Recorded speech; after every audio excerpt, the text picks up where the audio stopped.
सुप्रभात, जय मसीह की। आज का वचन सेवक यूसुफ, उत्पत्ति उसका 37 अध्याय, उसकी 3 और 4 आयत। इज़राइल अपने सब पुत्रों से बढ़कर के यूसुफ से प्रीत रखता था, क्योंकि वह उसके बुढ़ापे का पुत्र था, और उसने उसके लिए एक रंग बिरंगा अंगरखा बनवाया। परंतु जब उसके भाइयों ने देखा कि हमारा पिता हम सब भाइयों से अधिक उसी से प्रीत रखता है, तब वे उससे बैर करने लगे और उसके साथ ठीक से बात भी नहीं करते थे।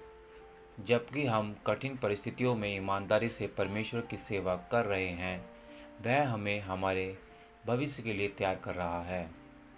यूसुफ मेरे पसंदीदा बाइबल पात्रों में से एक है। मैं अक्सर उसका जिक्र करता हूँ, क्योंकि उसके जीवन से सीखने के लिए बहुत कुछ है। आज का वचन एक अच्छा उदाहरण है, क्योंकि यह उसके दो लक्षणों को प्रकट करता है जिनका हमें पालन करना चाहिए।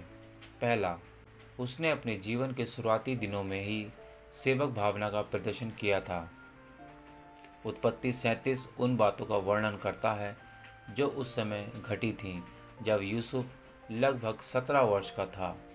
हर आदान प्रदान में यूसुफ ने सम्मान और अनुशासन को दर्शाया। उसने उन लोगों से भी कभी बलवा नहीं किया जो उस पर अधिकार रखते थे। वास्तव में वह लगातार दूसरों की सेवा करने के लिए अपने रास्ते पर गया।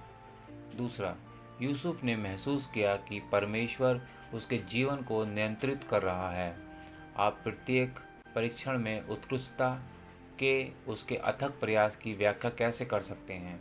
उसके साथ चाहे कुछ भी हो, यूसुफ को हमेशा उसकी किशोरावस्था में दिए गए दिव्य दर्शन याद रहते थे। उसका मानना था कि उसके जीवन के लिए एक योजना थी, और उसे विश्वास था कि किसी तरह कभी न कभी परमेश्वर प्रकट करेगा कि यह क्या था। चाहे आप 17 या 77 वर्ष के हों, यूसुफ के जीवन के सबक मूल्यवान हैं। सेवा की कला सीखने या यह पहचानने में कभी देर नहीं होती कि परमेश्वर की योजना परिपूर्ण है। इसके अलावा इन चीज़ों को खोजने में किसी और की मदद करने में कभी देरी नहीं होती। धन्यवाद। परमेश्वर सबको आशीष और बरकतें दे।